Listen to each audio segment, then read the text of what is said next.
Bab 83. Rumah Sakit Rakyat. Stephen terbaring di tempat tidur di unit gawat darurat. Dia terluka di mana-mana, dan kaki kanannya juga dipasangi gips, terlihat sangat menyedihkan.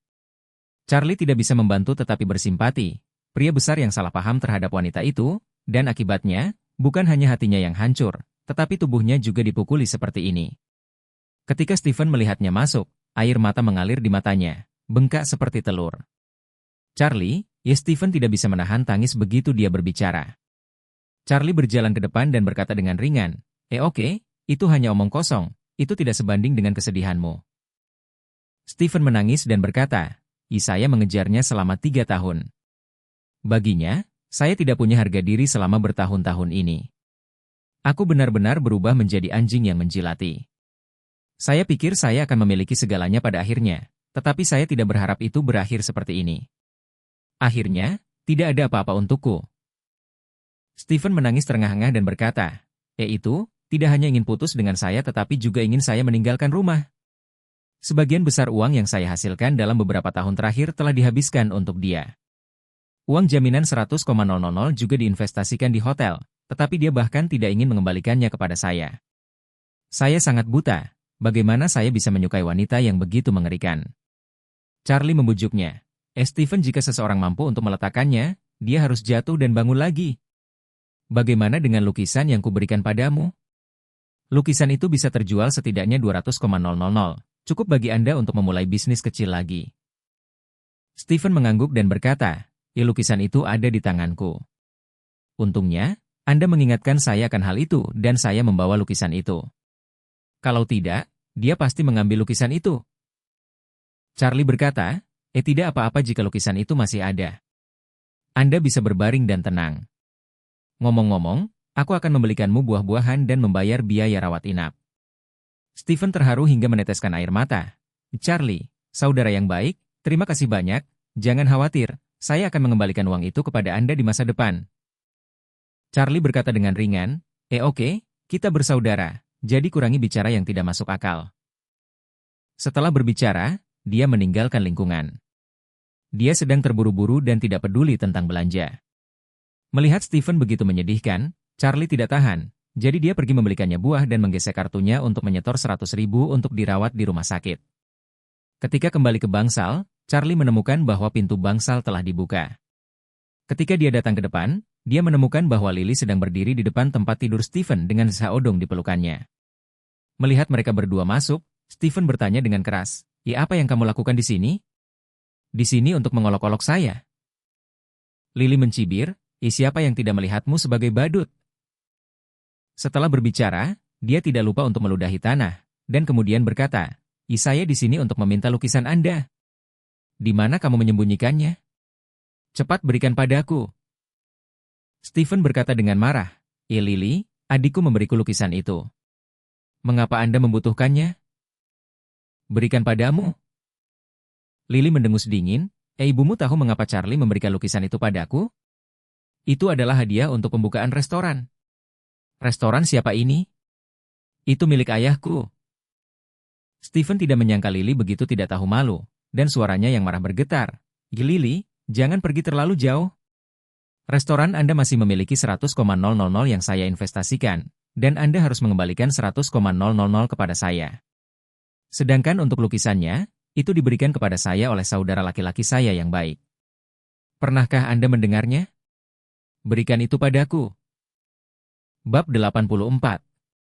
Lily berkata dengan nada menghina, hentikan omong kosong sialan itu denganku. Restoran tidak ada hubungannya dengan Anda. Saya tidak akan memberi Anda 1 sen pun. Lukisan itu milik restoran. Jika Anda tidak mengeluarkannya, saya akan segera memanggil polisi. Katakan saja Anda mencuri lukisan itu dari restoran saya. Zaodong di samping juga mencibir. Iwah, saya menyarankan Anda untuk mengenal diri Anda lebih baik. Jaringan saya di Aurosil adalah sesuatu yang tidak mampu Anda beli. Jika Anda tidak menyerahkan lukisan itu, saya hanya perlu menyapa Biro Keamanan Umum. Mereka akan segera menangkapmu. 200.000 nilai kasus cukup bagi Anda untuk masuk penjara selama 10 tahun. Air mata Stephen terus mengalir, dan dia bertanya kepada Lily, Ya aku telah melakukan yang terbaik untukmu tahun ini dan memberimu semua yang bisa kuberikan padamu. Bahkan jika Anda tidak menghargainya, Anda tidak harus seperti ini, bukan? Lily dengan jijik berkata, menghargai? Apakah kamu? Sudah kubilang, aku tidak pernah menyukaimu. Anda tidak layak untuk saya. Hanya pria seperti Zaodong yang pantas kusukai. Zaodong juga tersenyum dan berkata, aku lupa memberitahumu, Lily dan aku serasi di tempat tidur. Lily berkata dengan malu-malu, oh, Zaodong, kenapa kamu membicarakan ini? Jangan membuatku merasa malu. Pemalu? Zaodong tertawa dan berkata, mengapa kita tidak menutup pintu dan menunjukkannya di depan sampah ini dan menunjukkan kepadanya bagaimana Anda melayani saya? Oh, tidak, itu terlalu memalukan. Stephen tidak tahan lagi. Dia mengambil bantal dan membantingnya, mengutuk, anjing pria dan wanita, pergi dari wajahku. Zaodong meraih bantal dan mendengus dingin. Aku memperingatkanmu, jika kamu tidak menyerahkan lukisan itu, aku akan mematahkan kakimu yang lain dan melemparkanmu ke penjara. Setelah mendengarkan ini di luar, Charlie tiba-tiba masuk ke bangsal dan berteriak dengan marah. Berani menyakiti adikku dan mencari kematian.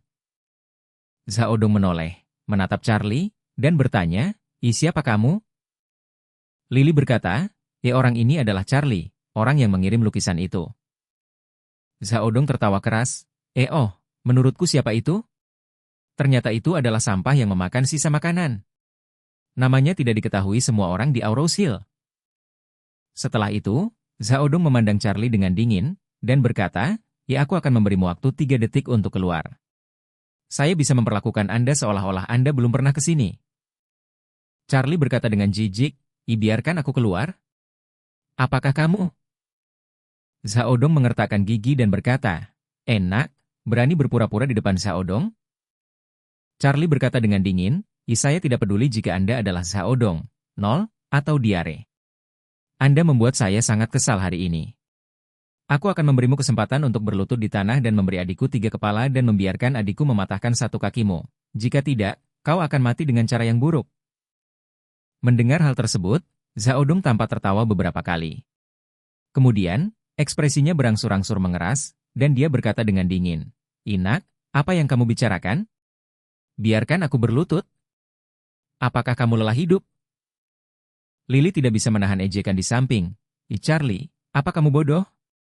Berpura-pura memaksa Zaodong, apa menurutmu umurmu panjang? Charlie berkata dengan dingin, jangan bicara padaku, bau beras. Kamu, Lily tiba-tiba menjadi marah dan berkata kepada Zaodong, sayang. Dia berani memarahiku. Temukan seseorang untuk membunuhnya. Saya ingin merobek mulutnya. Zaodong mengertakkan gigi dan berkata, saya tidak tahu apapun yang baik atau buruk. Aku akan memanggil seseorang untuk membunuhmu. Kamu tunggu. Charlie tiba-tiba tertawa ketika mendengar ini, dan berkata, baiklah, jika kamu tidak membunuhku, kamu dan kotoran bau ini akan mati dengan menyedihkan.